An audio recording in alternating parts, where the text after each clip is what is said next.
है जहाँ फिक्स करना पड़ा। तो आज की कुछ सोचते हैं कि आज कहीं ना कहीं देखने को मिलता है कि अगर उन्हें फेस करना पड़ता है तो वो जल्दी गिव अप कर देते हैं। तो उनके लिए आपकी तरफ से एडवाइस। हाँ, मुझे वही वही चीज है कि हमेशा लाइफ में ऐसी सिचुएशन आती है कि सफल वो नहीं होता जो कि कभी नहीं गिरता। सफल वो होता है जो गिरकर उठ जाता है और उतने ही उत्साह के साथ वापस भागता है। तो कई बार लाइफ में ऐसी सिचुएशन आई जब मैं बहुत बुरी तरह से फेल हूँ, और अभी भी कभी कभी लगता है कि हम फेल हो चुके हैं, बट इट्स लाइफ जर्नी। ये भी सब्जेक्टिव चीज है। फेलियर भी कहते हैं ना कि पहली चोट से हथौड़ा नहीं टूटता, पहली हथौड़े की पहली चोट से पत्थर नहीं टूटता। तो इसका मतलब ये तो नहीं कि वो जो पहली चोट है वो इम्पोर्टेंट नहीं है। अगर वो नहीं होती तो शायद वो पत्थर कभी टूटता ही नहीं। अगर हम पहली चोट पे ही रुक जाते हैं तो फेलियर ही स्टेपिंग स्टोन्स थे कि हम वहां तक पहुंचे जहां हम आज हैं। जितनी भी छोटी बड़ी सफलता हमें मिली है वो फेलियर के जो स्टेप्स है उनसे उन पर चढ़कर ही मिली है। तो जब भी आप फेल हुए तो निराश ना हो, बल्कि सोचें कि हमें आगे बढ़ने का एक और नया मौका, everyday is the new beginning, new start. तो आप ये सोचकर एक्साइटेड हो, ग्रेटफुल रहे कि मुझे आज वापस मौका मिला है, ना कि मैं फेल हो गया हूँ, मुझे फेलियर हो गया हूँ, लोग क्या कहेंगे क्या सोचेंगे। वो चार लोग तो वो हमेशा कुछ भी कहेंगे। चाहे वो हमने कहानी सुनी कि वो गधे को लेकर जा रहे थे, गधे पर बैठ के गए तो कैसे कैसा गधा है गधे पे बैठ के जा रहा है। वो गधे को सिर पे रखता तो कैसा कैसा गधा है गधे को सिर पे रखा है। पैदल जा रहा था तो कह रहे गधा होने के बावजूद पैदल चल रहा है। तो लोग तो कुछ ना कुछ कहते रहेंगे, कि कुछ तो लोग कहेंगे, लोगों का काम है कहना। मतलब लोगों के ओपिनियंस होते हैं, हमें देखना है कि हमारे लिए सही क्या है। दे- और कहीं ना कहीं जो फेलियर्स होते हैं वो हमें लाइफ के लेसन, बहुत इंपॉर्टेंट लेसन हमें फेलियर से मिलते हैं। वो हमें कहीं ना कहीं सिखाते हैं कि हमें आगे गलती क्या नहीं करनी। और जैसे आपने मेंशन किया कि आपको national festivals, national youth parliaments जैसे मंच के आपको प्रदान होते हैं जो कहीं ना कहीं लीडरशिप स्किल्स को भी इम्प्रूव करते हैं, लीडरशिप क्वालिटी डेवलप करते हैं। तो what do you mean by the term leadership, और कैसे आज का जो युवा है वो अपने अपने लीडरशिप स्किल्स जो है वो बिल्डअप कर सकता है? इट्स रियली नाइस क्वेश्चन, और काफी सही कहा आपने कि जैसे हम इन सब इवेंट्स में पार्टिसिपेट करते हैं तो लीडरशिप क्वालिटी बढ़ती है, नो डाउट बढ़ती है। और क्या लीडरशिप का इम्पोर्टेंस है? तो लीडरशिप का इम्पोर्टेंस हर जगह आपको हायरार्की देखने को मिलेगी। तो लीडर वो बनता है, जो आपने पूछा कि what do you mean by leader. Leader वो होता है जो सबको साथ लेकर चलता है। एक बहुत अच्छा कोडिंग करने वाला एक कंपनी का मालिक नहीं हो सकता, लेकिन 10 बहुत अच्छे कोडिंग करने वाले लोगों को जो मैनेज कर सकता है, जो सबको साथ लेकर चल सकता है, सबके बीच में एक कोलेबोरेशन डेवलप कर सकता है, तो वो उनकी पोजीशन जो कोडर है जो कि इतना ब्रेन रखता है उससे ऊपर पोजीशन में सीईओ पर जाकर बैठता है। तो ये हमेशा लीडरशिप क्वालिटी जो है वो आपको हमेशा एक स्टेप आगे ले जाएगी। तो what do I understand by leadership, कि सबको साथ लेकर चले।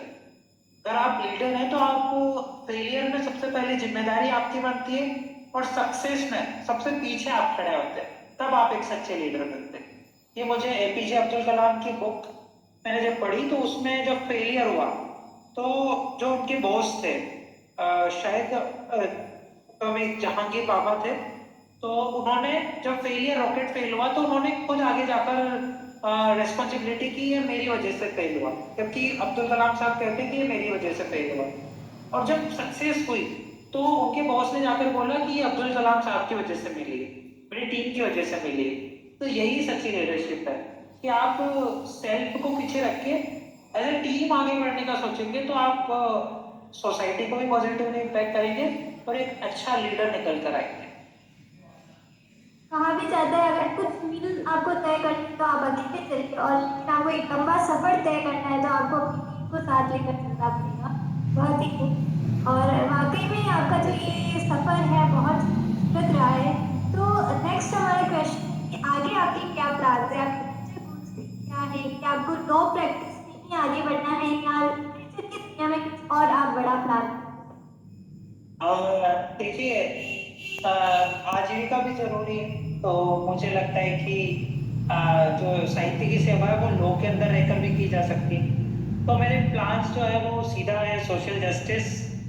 अब वो उसको मैं एडवोकेट की तरह करूँ या एक जज बनकर करूँ या एक अच्छा लेखक बनकर करूँ। एंड में जो गोल है, विजन है, वो सोसाइटी की हेल्प है।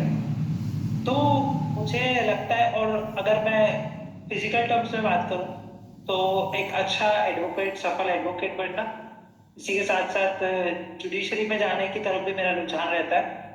तो वो है, और इसके अलावा मैं सोचता हूँ कि कुछ कुछ ऐसे विषय हैं जिन पर अभी अच्छी बुक्स अवेलेबल नहीं है। जैसे अगर जैनिज्म की बात करें तो उसके ऊपर एक कोई ऐसी बुक नहीं है जिसे अरे युवा पढ़े, आज की जो रेलेवेंस है, आज की प्रासंगिकता है।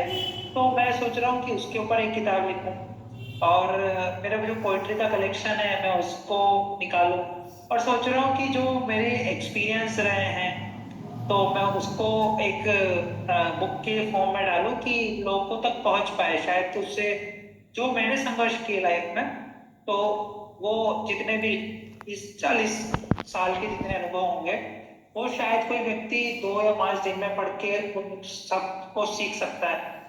तो मैं चाहता हूँ कि उसके ऊपर एक बुक लिखूं, कुछ अच्छी अच्छी पोइट्रीज लिखूं, और अल्टीमेटली गोल ये है कि साहित्य और समाज की सेवा करूं। और हमारी बेस्ट विशेस हमेशा आपके साथ रहेगी भैया। So now we are moving forward, not the list, like अब हमारा जो एक इंटरेस्टिंग सेगमेंट है पॉडकास्ट का, रैपिड फायर राउंड, तो हम उसकी तरफ बढ़ते हैं आगे। तो इसमें कुछ क्वेश्चन रहेंगे, ऐसा है रूल्स ऐसा रहेंगे, एक बार मैं आपको एक्सप्लेन कर देती हूँ इसके अंदर।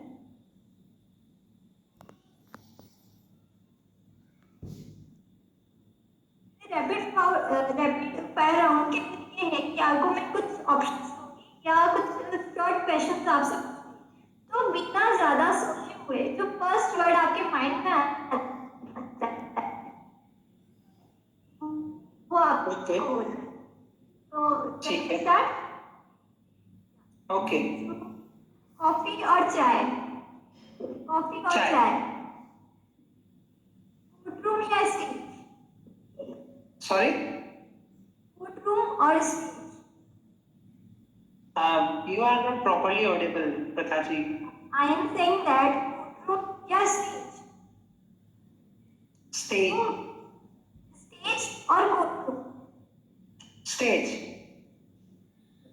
पोइट्री या डिबेट, पोइट्री। पेन या लैपटॉप, पेन। मॉर्निंग और night, night, but I should say morning. Okay, books और फिल्म, बुक्स। जस्टिस और सक्सेस, जस्टिस और सक्सेस, जस्टिस। ओके, इंट्रोवर्ट या extrovert, extrovert. Right, writers love के लिए एक वर्ड, लव। ओके, पोइट्री के लिए एक word, life. Your favourite poet, आपका पसंदीदा कवि, Dinkar. Okay, your favourite poetess. Book, your favourite book, book. दीवार में खिड़की रहती है, right now. Your favourite food, आपका सुविचार, आपका पसंदीदा सुविचार, पसंदीदा सुविचार जो आपको बहुत अच्छा लगता है, इंस्पायर करता है, कोई भी फूड, कोट। क्या, my favourite quote is something is better than nothing. Okay, nice, your dream destination, dream destination India. और last and final not least, कविता क्या है, अगर इस एक लाइन में बोलना है कि कविता क्या है तो आप क्या बोलेंगे? सरल सहज लघु शब्दों का मेल। कविता जो है वो भावनाएं हैं। बस इतना ही मैं कहना चाहूंगा कि दे आर फीलिंग्स जो कि हम शायद वैसे सामने से एक्सप्रेस नहीं कर पाए, तो हम उसे लिखकर बयान कर देते हैं। बहुत ही बढ़िया, बहुत अच्छी, और आपने अच्छे से आंसर दिया रैपिड फायर राउंड के अंदर, बहुत ही दिल से निकले हुए जवाब थे आपके। और आज आपसे बात करके और लिटरेचर की इस खूबसूरत कॉम्बिनेशन को समझकर बहुत ही अच्छा लगा हमें अभिनव भैया। Thank you so much once again, आपने अपना कीमती वक्त निकालने के लिए और हमारी पॉडकास्ट का हिस्सा बनने के लिए बहुत बहुत धन्यवाद। Thank you so much, Pratha, and Writers Love Club, and Bhilwara Book Better Club, and all the writers associated. मुझे काफ़ी अच्छा लगा और मैं बहुत ही ग्रेटफुल हूँ इस अपॉर्चुनिटी के लिए कि आपने मुझे मौका दिया पोइट्री परफॉर्म करने का कंपटीशन में, उसके बाद मुझे इस पॉडकास्ट में बुलाया। मुझे लगता है कि मुझसे काफ़ी डिजर्विंग लोग वहाँ पर थे, बट फिर भी आपने मुझे मौका दिया। और प्रथा जी, आपके इतने अच्छे अच्छे सुंदर क्वेश्चन और आपकी जो रिसर्च है, मैं उसकी दाद देता हूँ कि बहुत अच्छा लगा मुझे सुनकर, और ये वक्त कब गुजर गया पता ही नहीं चला। तो बहुत बहुत धन्यवाद। Thank you so much. Thank you so much once again Abhinav भैया। तो दोस्तों, थैंक यू सो मच हमारे साथ आखिर तक बने रहने के लिए। आपको आज का ये एपिसोड कैसा लगा और अभिनव भैया की कौन सी बात आपको सबसे ज्यादा अच्छी लगी, हमें कमेंट्स में जरूर बताइएगा। और चैनल को लाइक, शेयर और सब्सक्राइब करना ना भूलिएगा। अगले एपिसोड में मिलते हैं हम एक नई कहानी और एक नए गेस्ट के साथ।